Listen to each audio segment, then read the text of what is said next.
Serie. Esta es una serie que vamos a tener durante el mes de julio y agosto. Lo vamos a tener los 2 meses porque hay algunos domingos en que por los eventos que tenemos se va a interrumpir la serie, pero es una serie muy interesante. El título de esta serie, hermanos, se llama Genealogías y Generaciones. Genealogías y Generaciones. Y quiero que busquen en sus Biblias, por favor, en el libro del profeta Isaías, capítulo 55. Busquen por favor Isaías 55, el versículo 11. El versículo 11. Y vamos a leerlo todos juntos en voz alta. 1, 2, 3. Dice: así será mi palabra que sale de mi boca, no volverá a mí vacía, sino que hará lo que yo quiero y será prosperada en aquello para que la envíe. Una vez más: así será mi palabra que sale de mi boca, no volverá a mí vacía, sino que hará lo que yo quiero y será prosperada en aquello para que la envíe. Ahora quiero que lo lean, hermanos, si tienen sus Biblias ahí o en la pantalla. Lean en silencio esta frase y traten de comprender cada una de las 4 párrafitos que tiene este versículo, donde están separadas por una coma. Léanlo por favor en silencio. El primer párrafo dice: así será mi palabra que sale de mi boca. Ahí hay una pausa. Después dice: no volverá a mí vacía. Hay otra pausa. Sino que hará lo que yo quiero. Hay otra pausa. Y será prosperada en aquello para que la envíe. Léanla en silencio y piénsenla tantito, por favor, unos segundos.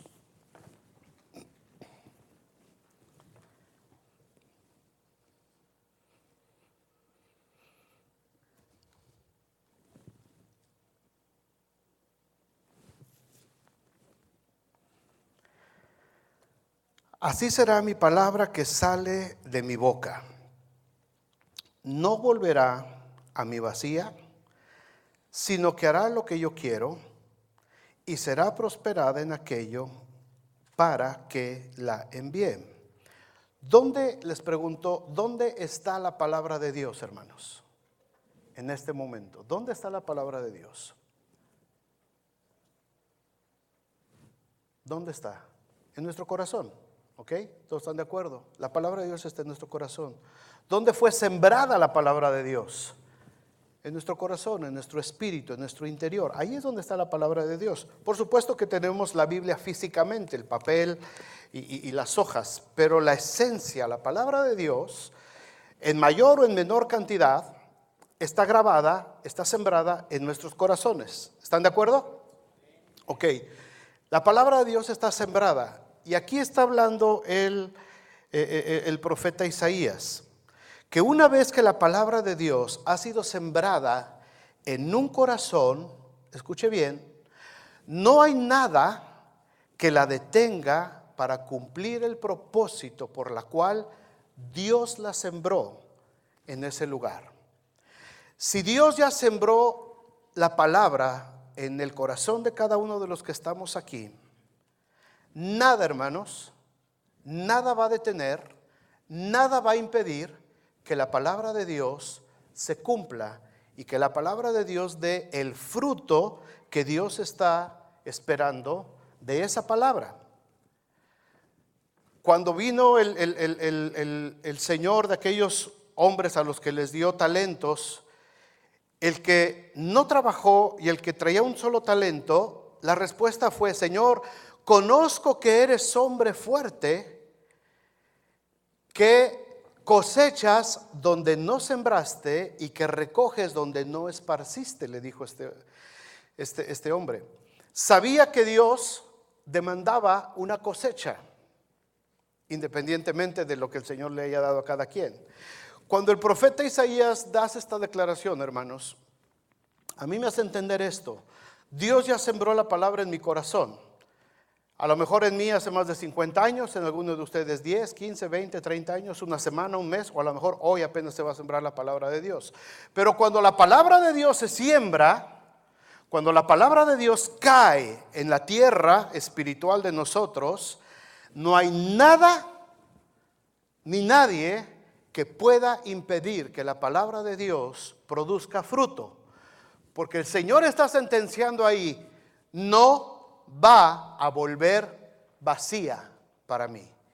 A pesar de que nosotros seamos a veces muy cabezones, a pesar de que seamos desobedientes, a pesar inclusive que nosotros por nuestra propia voluntad nos alejemos de los caminos de Dios, la palabra de Dios no volverá a Él vacía. Y tiene mucho que ver con lo que vamos a hablar durante estos 2 meses. Y yo quiero que esto lo guardemos bien en nuestro corazón. Si somos obedientes y caminamos con Dios, por supuesto que va a haber fruto muy abundante y el Señor se va a gozar con el fruto que nosotros podamos dar. Pero si nosotros nos alejamos, nos desviamos y nos rebelamos en contra de Dios, la palabra sembrada va a dar fruto. Si no en mí, en mis siguientes generaciones. Pero esa palabra no va a volver al Señor vacía y sin fructificar. Guarden esto en su corazón, hermanos, pónganlo en su corazón, porque este versículo nos va a acompañar durante toda esta jornada de estudios. La Biblia tiene muchos capítulos en diferentes libros, en Génesis, en Éxodo, en Levítico, en el libro de Nehemías, en Esdras, en los de Crónicas no se diga, en Números, en los Evangelios, muchos capítulos que tienen unas listas de nombres. Ya se han topado algunos de ustedes con esos capítulos, ¿verdad? Leer la Biblia. Listas que parecen interminables de nombres. Nombres que a veces ni siquiera podemos pronunciar. Y que la gente los usa, esos capítulos, cuando está buscando nombre para el nuevo bebé que va a nacer, ¿verdad? Vamos a ponerle un nombre bíblico. Y empieza a buscar en todas las genealogías, ¿no? Y de pronto salen ahí nombres medio raros, medio exóticos. Este me gusta para el chamaco. Y a veces no sabemos ni lo que significa, pero se oye bonito, así es que, y rima con el apellido, así es que se lo ponemos. Pero estos capítulos, hermanos, de las genealogías, tienen mucha enseñanza para nosotros y sobre todo son una confirmación del plan de Dios para la humanidad, pero también para cada uno de nosotros por nombre. En esta serie de mensajes quiero que estudiemos 6 de las genealogías y generaciones más importantes que encontramos en la Biblia. Estas son las 6 que vamos a ver, los 6 temas. Vamos a ver la genealogía de Adán a Noé, el día de hoy. Dentro de 2 semanas vamos a ver de Sem a Abraham. Sem es hijo de Noé. Después vamos a ver la genealogía de Abraham hasta el rey David. Después de David al rey Josías, un rey que empezó a reinar cuando tenía 8 años de edad. Era uno como de estos niños, el rey Josías. Y hay una genealogía y hay cosas muy interesantes en esta genealogía de David a Josías. Después vamos a ver la generación de Zorobabel hasta Jesús.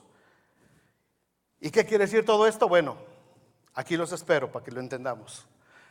Y por último vamos a ver de Benjamín, de la tribu de Benjamín, hasta el apóstol Pablo, y por supuesto nos incluye también a nosotros en el tiempo de la nueva iglesia. Así es que vamos a hablar de estas 6 genealogías que aparecen en la Biblia y vamos a buscar algunas enseñanzas acerca de lo que el Señor nos da en estos capítulos tan interesantes en la palabra de Dios. Ahora, antes de ir a la primera genealogía, vamos a contestar algunas preguntas. ¿Por qué es tan importante para Dios registrar el nombre de los padres de cada generación? ¿Por qué se tomaron los escritores bíblicos el tiempo para ir poniendo en orden las listas de las familias que fueron parte de la historia bíblica hasta la llegada de Cristo? ¿Por qué lo hicieron? En primer lugar, porque demuestra que a Dios le importa el hombre, a Dios le importa la historia de nosotros. Dios tiene cuidado de nuestra historia. El escribir los linajes de las personas importantes en la Escritura demuestra que la Biblia se lleva a cabo en la historia humana real. No es un cuento, no es algo cuento de hadas o una fantasía, es real. Son personas reales las que están tomando parte en la historia de la Biblia. Las genealogías documentan historias verdaderas y demuestran que la Biblia está arraigada en la historia y que nuestra fe, lo que nosotros creemos, hermanos, tiene un firme fundamento. El apóstol Pablo creía firmemente en la importancia histórica de nuestra fe. Por eso el apóstol Pablo escribe en 1 Corintios 15:14, refiriéndose a Cristo. Él tenía la seguridad de Cristo, de que era real. Y si Cristo no resucitó, dice, vana es entonces nuestra predicación y vana también es nuestra fe. Así es que Pablo creía que la historia narrada en la palabra de Dios era real.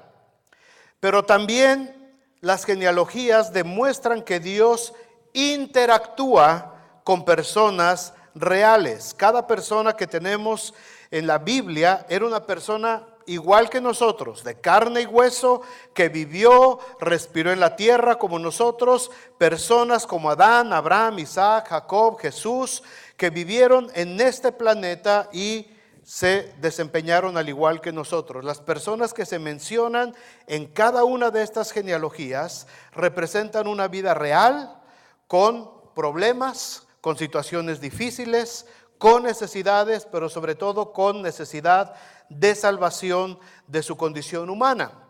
El apóstol Santiago dice en su carta 5:17, Elías era hombre sujeto a pasiones semejantes a las nuestras, pero él oró fervientemente para que no lloviera, y no llovió sobre la tierra por 3 años y 6 meses. Elías era igual que cualquiera de nosotros.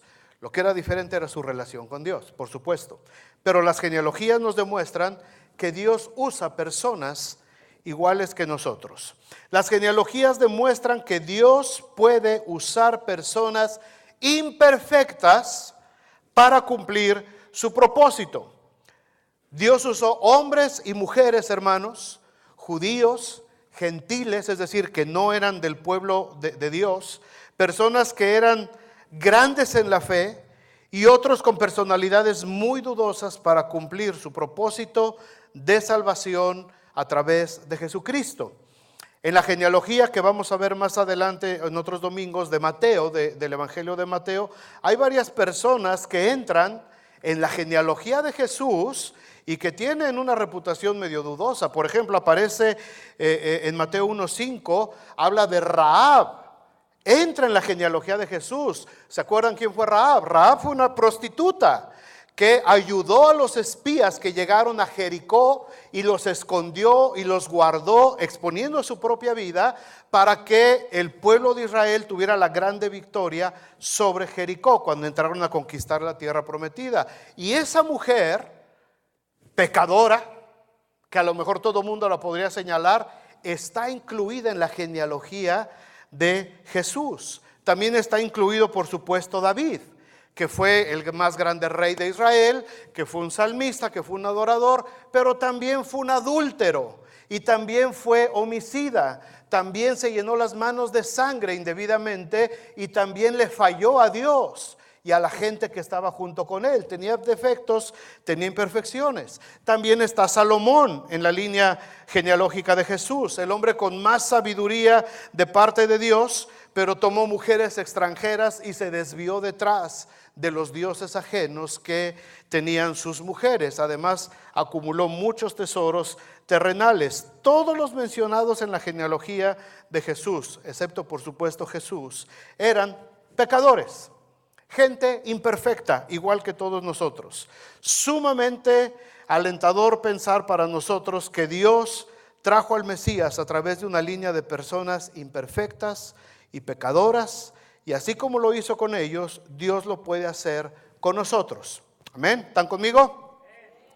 Quiero que en esta serie pongan la mayor atención que puedan, tomen notas y después vuelvan a escuchar. Y si le agarran el hilo, hermanos, van a ver cuánta sabiduría hay en estas partes de la Escritura.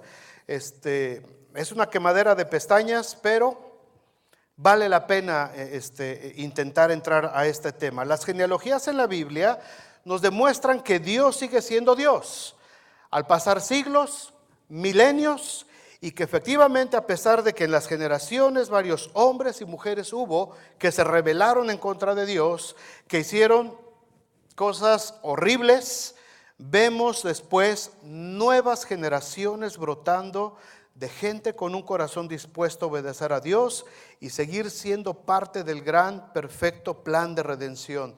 Porque la palabra de Dios no volverá a Él vacía, sino que será prosperada en aquello para lo cual el Señor la envió. Nuestra historia, hermanos, se está escribiendo.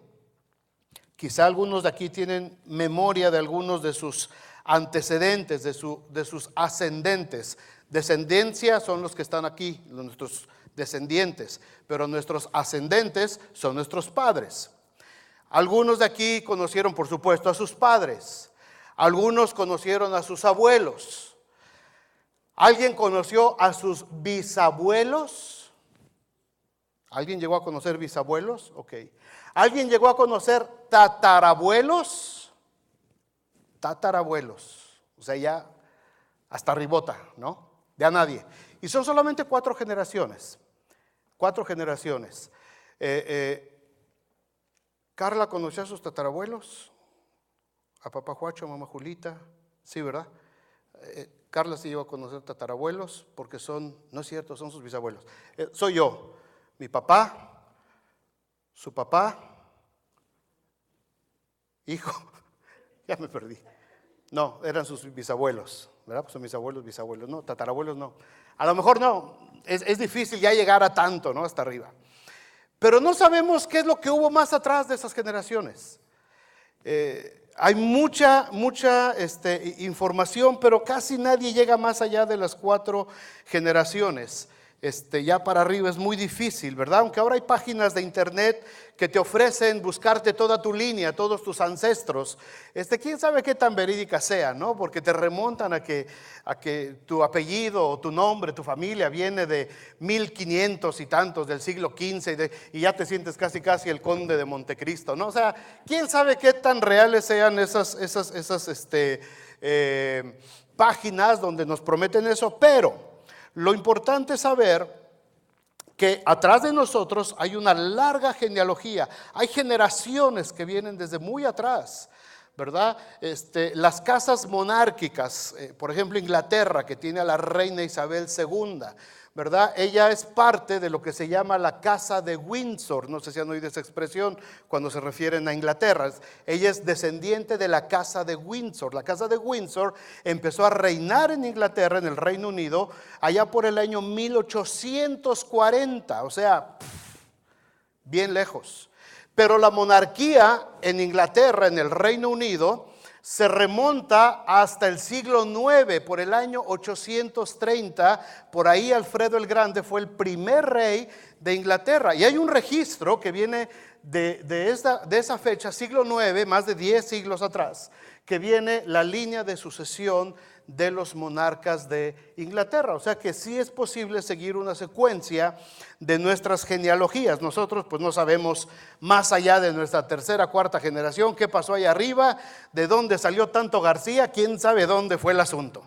Pero de qué hay, ¿verdad? Porque yo también soy García, Cristino, primo.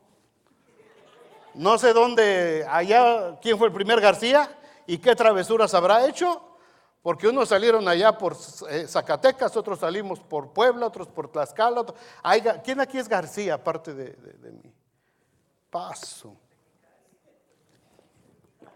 Ese García era tremendo, Ese fue tremendo. Pero todos tenemos ese tipo de antecedentes, tenemos nuestras genealogías. Esta semana estaba yo platicando con el pastor Antonino Bonilla por teléfono. Es un hombre de Dios.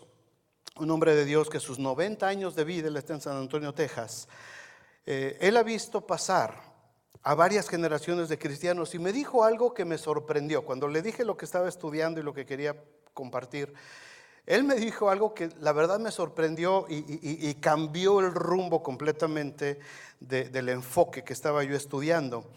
Él me dijo, dice, mira, allá en la década de los 40, de los 50, hubo una generación de cristianos muy llenos del Espíritu Santo que impusieron su estilo de vida a sus hijos, a su siguiente generación. Les impusieron el estilo de vida dentro del templo.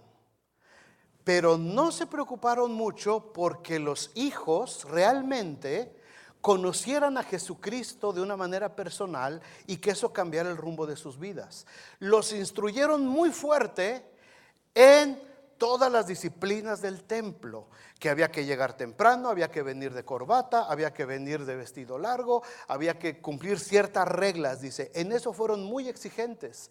El asunto es que cuando toda esa generación creció, muchísima de esa generación se fue al mundo, se perdió, porque no había una convicción espiritual, no había un fundamento, sino una vida religiosa. ¿Me entiende por dónde voy? Y me dice el hermano Bonilla, sin embargo, dice, ahora, a mis 90 años, dice, me estoy dando cuenta de que los nietos de aquella generación, en medio quedó esta generación que se perdió, pero ahora los nietos los estoy viendo que se están levantando como predicadores, como salmistas, como líderes en las iglesias, y los nietos dicen, recuerdo las enseñanzas de mi abuelo, no de sus padres. Recuerdo la herencia espiritual de mis abuelos, a pesar de que los padres ya no lo siguieron llevando e inculcando en el camino de Dios. La palabra de Dios no vuelve vacía. Una generación se quedó estática, perdió la bendición de Dios, pero la siguiente generación recuperó entonces el poder de la palabra de Dios. Y esto es algo, hermanos, que está sucediendo, y cuando estudiamos estas genealogías nos damos cuenta de que esto está sucediendo. Así es que vamos a ver la primera de las genealogías de esta serie, de Adán a Noé. De Adán a Noé. Abran sus Biblias en el capítulo 5 del Génesis, el primer libro de la Biblia. Génesis, se los he dicho en otras ocasiones, es el semillero de todos los grandes temas de la Biblia. Todos los temas principales que nosotros encontramos en la Biblia tienen su origen, tienen un antecedente en el libro de Génesis. ¿Ya lo tienen? Pena sería que no, ¿verdad? Es el primer libro de la Biblia. Ok, Génesis capítulo 5. Aquí se narra la primera genealogía. Lo voy a leer rapidito para que no se nos vaya mucho tiempo. Génesis 5. Dice, este es el libro de las generaciones de Adán. El día en que creó Dios al hombre, a semejanza de Dios lo hizo. Varón y hembra los creó y los bendijo, y llamó su nombre de ellos Adán, el día en que fueron creados. Y vivió Adán 130 años y engendró a un hijo a su semejanza, conforme a su imagen, y llamó su nombre Set. Y fueron los días de Adán después de que engendró a Set 800 años y engendró hijos e hijas. Y fueron todos los días de Adán 930 años y murió. Vivió Set 105 años y engendró a Enós. Y vivió Set después de que engendró a Enós 807 años y engendró hijos e hijas. Y fueron todos los días de Set 912 años y murió. Vivió Enós 90 años y engendró a Cainán. Y vivió Enós después de que engendró a Cainán 815 años y engendró hijos e hijas. Y fueron todos los días de Enós 905 años y murió. Vivió Cainán 70 años y engendró a Mahalaleel. Y vivió, si tienen un niño por ahí, pónganle así, ¿no? Nomás para hacer la maldad a alguien. Spell your name, please. Mahalaleel. Ok. Y vivió Cainán después de que engendró este cuate 840 años y engendró hijos e hijas. Y fueron todos los días de Cainán 910 años y murió. Vivió Mahalaleel 65 años y engendró a Jared. Y vivió este compa después de que engendró a Jared 830 años y engendró hijos e hijas. Y fueron todos los días de su vida 895 años y murió. Vivió Jared 162 años y engendró a Enoc. Y vivió Jared después de que engendró a Enoc 800 años y engendró hijos e hijas. Y fueron todos los días que vivió Jared 962 años y murió. Vivió Enoc 65 años y engendró a Matusalem. Y caminó Enoc con Dios después de que engendró a Matusalem 300 años y engendró hijos e hijas. Y fueron todos los días de Enoc. ¿Cuántos? Fueron todos los días de Enoc 365 años. Caminó pues Enoc con Dios y desapareció porque le llevó Dios. Vivió Matusalem 187 años y engendró a Lamec. Y vivió Matusalem después de que engendró a Lamec 782 años y engendró hijos e hijas. Fueron pues todos los días de Matusalem 969 años y murió. Ese es el que tiene el récord Guinness hasta hoy. Y llamó su nombre, y vivió Lamec 182 años, versículo 28, y engendró un hijo. Y llamó su nombre Noé. Hasta ahí aparece Noé. Diciendo, este nos aliviará de nuestras obras y del trabajo de nuestras manos, a causa de la tierra que Jehová maldijo. Y vivió Lamec, después de que engendró a Noé, 595 años y engendró hijos e hijas. Y fueron todos los días de Lamec 777 años y murió. Y siendo Noé de 500 años, engendró a Sem, a Cam y a Jafet. ¿Quién de aquí tiene 70 años que diga que ya no puede engendrar? 500 años tenía Noé cuando tuvo a sus 3 primeros hijos. Ahora, ¿qué enseñanzas tenemos en esta serie de nombres y en esta serie de engendró y todo esto? Hay 1065 años repartidos en estas 10 generaciones. 1065 años que se generan entre Adán y Noé, y ahí podemos ver el plan de Dios de salvación para todo el mundo. Número 1, Adán no fue engendrado. Si se dan cuenta, todos los demás dicen fulano de tal engendró a.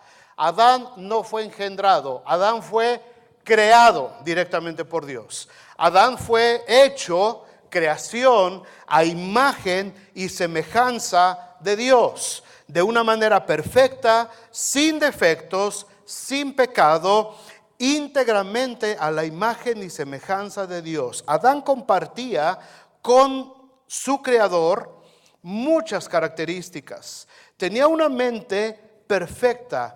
Adán tenía un perfecto control de la naturaleza, que no solamente se le había instruido que la cuidara, sino que la gobernara, que estuviera bajo su autoridad. Eso significa que tenía un poder especial dado por Dios para gobernar, y lo hizo muchos años antes de caer en pecado.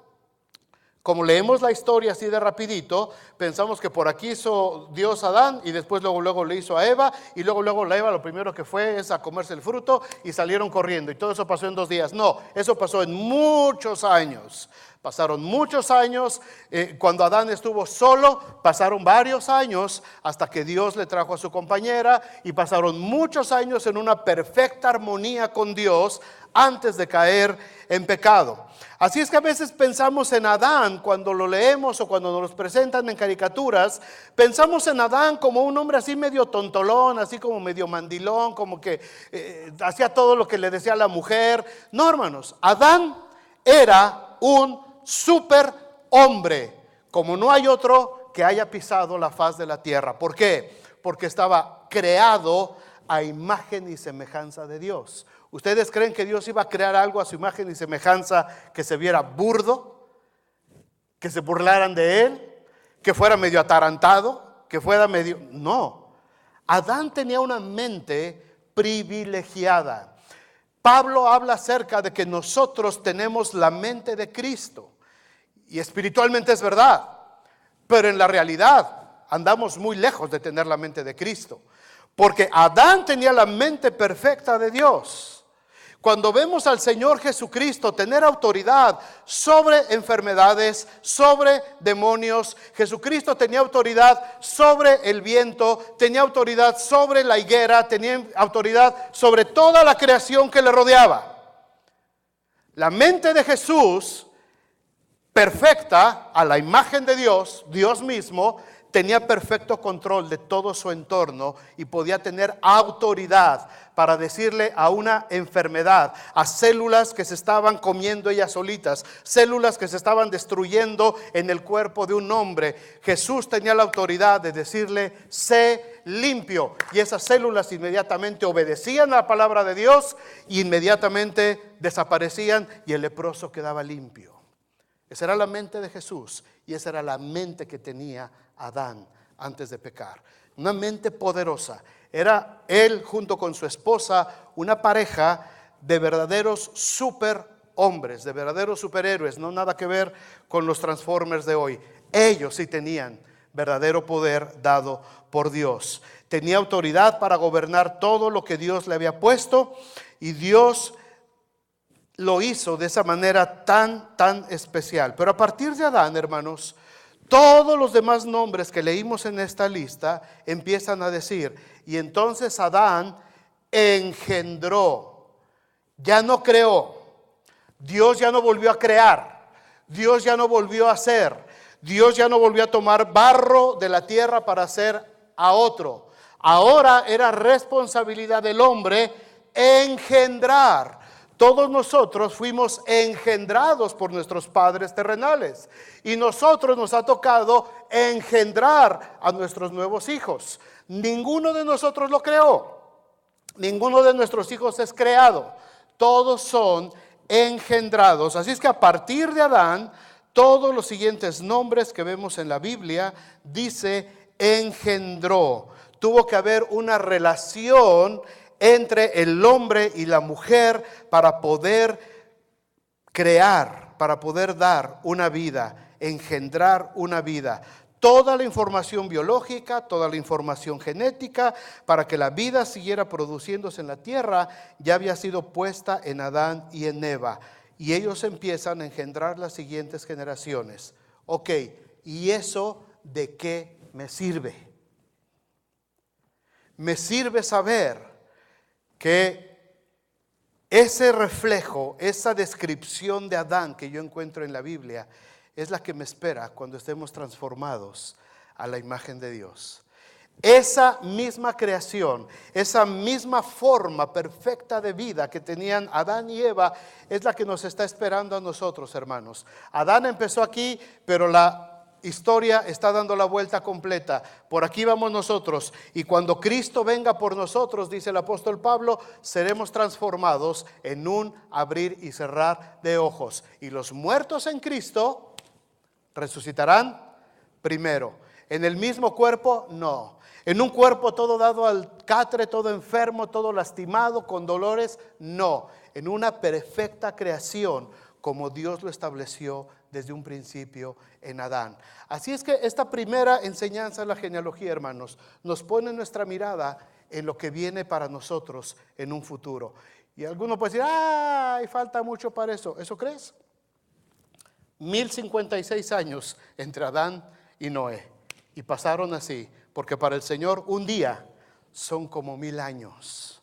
Un día. Así es que pasado mañana nos encontramos. Y nos vamos a encontrar con un cuerpo perfectamente hecho a la imagen y semejanza de Dios.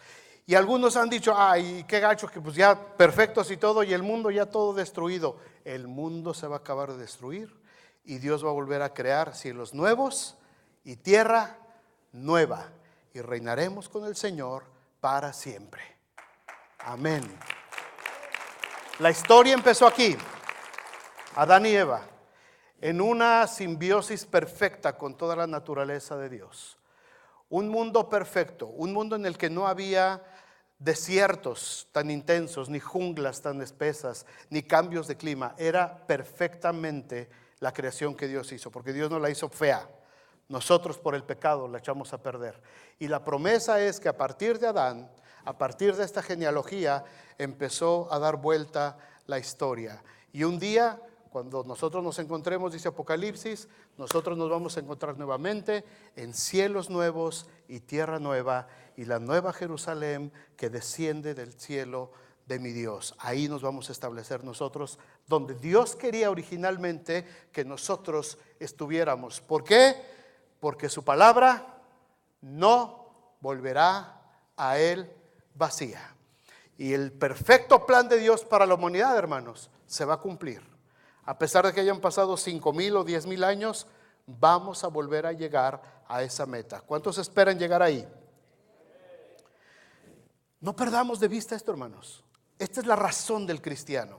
La razón del cristiano es no estar aguantando nomás a ver, no. La razón del cristiano es tener la mirada puesta en ese bendito día cuando Cristo venga por nosotros. Segunda enseñanza de esta genealogía de Adán hasta Noé. Caín y Abel no son parte de la genealogía.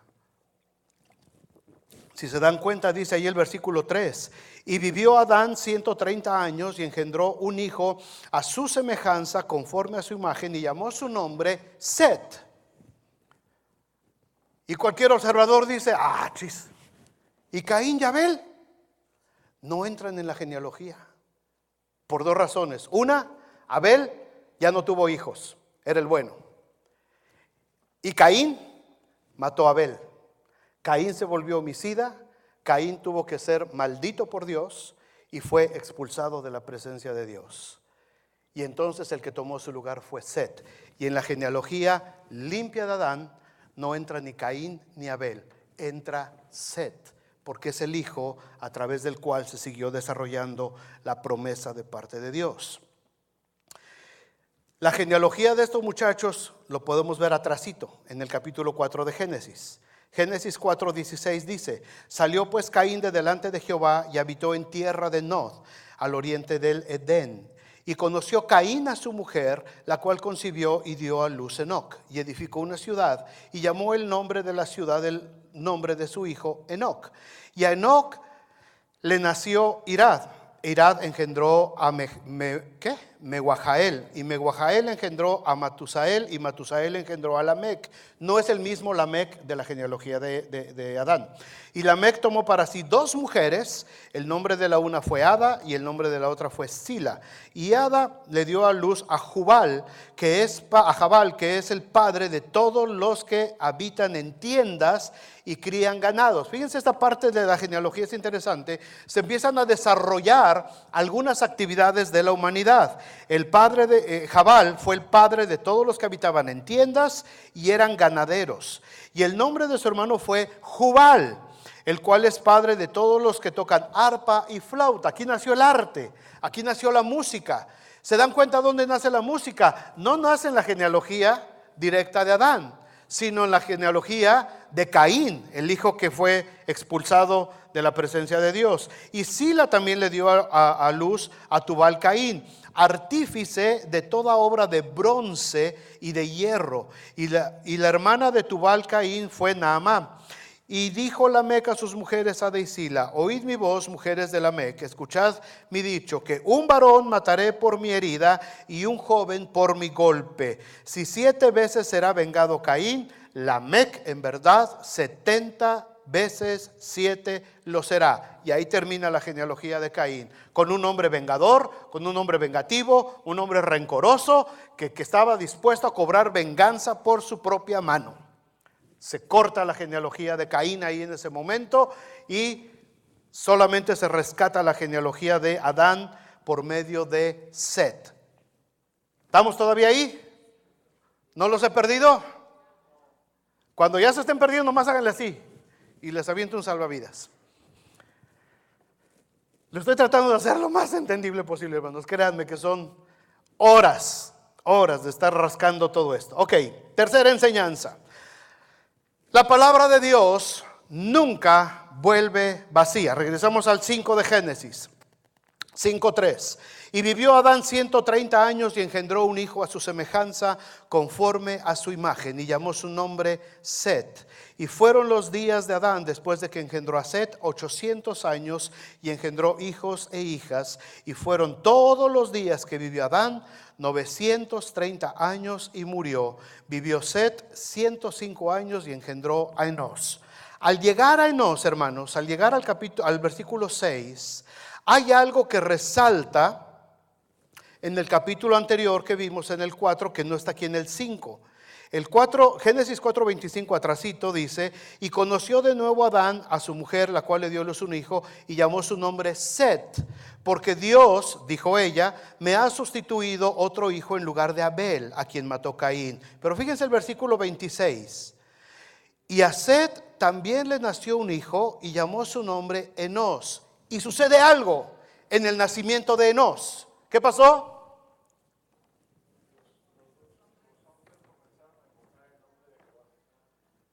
¿Qué pasa con Enós? Los hombres empezaron a invocar el nombre de Jehová. Esto es lo que podemos llamar un salto espiritual generacional. Un salto espiritual generacional. Adán y Eva se desviaron de la obediencia a Dios. ¿Vamos bien ahí? Desviados de su obediencia y a causa del pecado, sus hijos, uno muere y el otro se convierte en asesino y tiene que ser expulsado y es alejado también de la voluntad de Dios. Se va Caín y se pierde esa generación. 2 generaciones. Abel ni siquiera pudo tener hijos y los de Caín le salieron malos también. Entonces ahí se pierde. Pero viene Set. Y Set dice que, no dice mucho de la vida de Set, pero dice que después a Set le nace un hijo que se llama Enós, que ya viene siendo el nieto de Adán y Eva. Y cuando nace Enós, algo hizo Enós, que dice que a partir de ese momento, y para que lo registre la historia bíblica, fue algo grueso. A partir de ese momento, los hombres empezaron a invocar el nombre de Jehová. ¿Quién se le enseñó a Enós? ¿De dónde vino esa palabra tan fuerte que traía Enós, que hizo que la humanidad, que ya era bastante grande en ese entonces, estaba corrompida por el pecado de su hermano y de su padre? Sin embargo, el nieto se levanta y tiene otro hijo que se llama Enós. Y es en el nieto de Adán donde nuevamente se recupera la relación perdida con Dios. Un salto espiritual generacional. No fue el hijo directamente, tuvo que venir el nieto para empezar a revivir el nombre del Señor en medio de la humanidad. Adán es destituido de la gloria de Dios, como dice Romanos, por cuanto todos pecaron. La vida de sus 2 primeros hijos fue una desgracia. Y viene el tercer hijo y viene el nieto en el que se empieza a invocar el nombre de Jehová. Hermanos, esta enseñanza nos habla de una semilla de la palabra de Dios. Algo quedaba de esa maravillosa relación que tuvo Dios con los abuelos de Enós, llamados Adán y Eva antes de su pecado. En el tiempo de Set no pasa nada. Por 105 años, hasta que la palabra vuelve a dar fruto en Enós.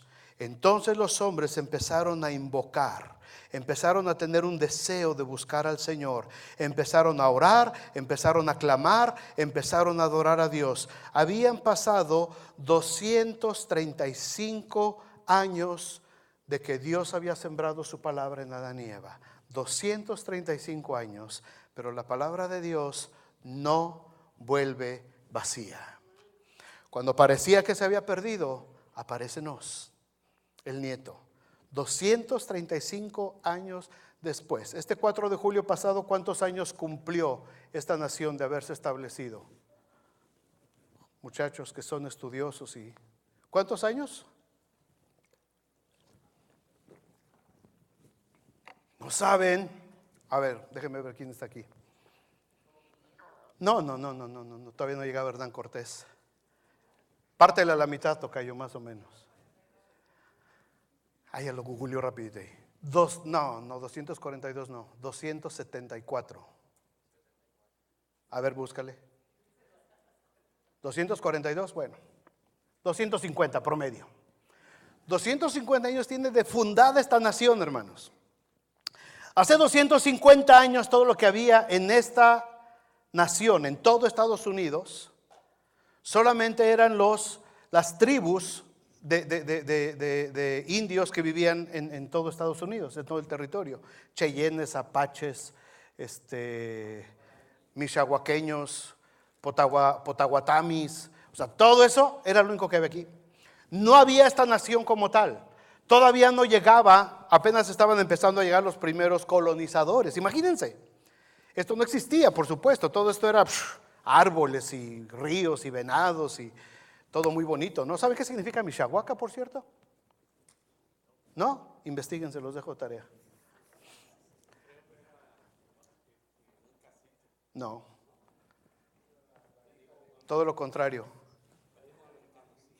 Mishawaka es ciudad de la princesa, significa eso. Y eso que ustedes tienen más tiempo aquí. Ok, no les pregunto qué quiere decir South Bend. 250 años en promedio, hermanos, en que esta nación tiene de vida. ¿Cuánta gente, cuántos habitantes tiene ahora Estados Unidos? 300 millones en números cerrados. 300 millones de personas en 250 años. ¿Cuánta gente? Y eso que ya hay control de natalidad y se han abortado 16 millones de vidas cada año y ya no quieren tener muchos hijos y nada más tenemos de poquitos, 2 o 3, ¿no? Pero en este tiempo que estamos leyendo en Génesis, tenían de a montón, tenían de a 20, de a 30, de a 50 hijos. En 230 años, hermanos, ¿cuántos hijos? 235 años, ¿cuánta gente había ya en el mundo? Y la influencia de un nieto de Adán, llamado Enos, fue suficiente para que en esa época todos los hombres empezaran a invocar el nombre de Jehová y empezaran a buscar. ¿Se dan cuenta lo importante de las generaciones? Por último, 4, se levantó el libertador de esta genealogía. En cada una de estas genealogías que vamos a ver cómo Dios siempre levanta un libertador, a alguien conforme a su corazón que va a usar Dios para liberar a una generación completa y a las generaciones futuras. Siguen las generaciones. Muere Adán de 930 años. Adán, Set, Enos. Y después de Enos siguen 4 generaciones más que pasan sin pena ni gloria. Los tataranietos de Enos pasan sin pena ni gloria. Cainán, Mahalaleel, Jared. Pero en la 7ª generación, versículo 22, en la 7ª generación de Adán sucede otra vez algo especial con otro descendiente llamado Enoc. 7ª generación. El primer salto generacional en la 3ª generación. Siguiente salto, 4ª generación o 7ª generación después de Adán. ¿No los estoy mareando? ¿Están despiertos? Ok. Agárrenle la onda a esto, de veras está emocionante. A mí me encanta. Yo aquí me sigo. Versículo 22, capítulo 5. Caminó Enoc. ¿Con quién? Con Dios. ¿Por la influencia de su padre? No. ¿Por la influencia de su abuelo? No. ¿Por la influencia de su bisabuelo? No. ¿Por la influencia de su tatarabuelo llamado Enos? Sí. El tataranieto de Enos. Una semilla que Dios había sembrado 500 años atrás en un hombre llamado Enoc, fructifica. Porque así será la palabra que sale de mi boca. No volverá a mí vacía, sino que será prosperada en aquello para lo que la envié. 500 años después, 7ª generación de Adán, un hombre llamado Enoc. Y caminó Enoc con Dios después de que engendró a Matusalem 300 años y engendró hijos e hijas. Y fueron todos los días de Enoc 365 años solamente. Todos andaban en los 900 años, 700, 800, 960. Enoc fueron sus días 365 años. Caminó pues Enoc con Dios. ¿Y qué sucedió?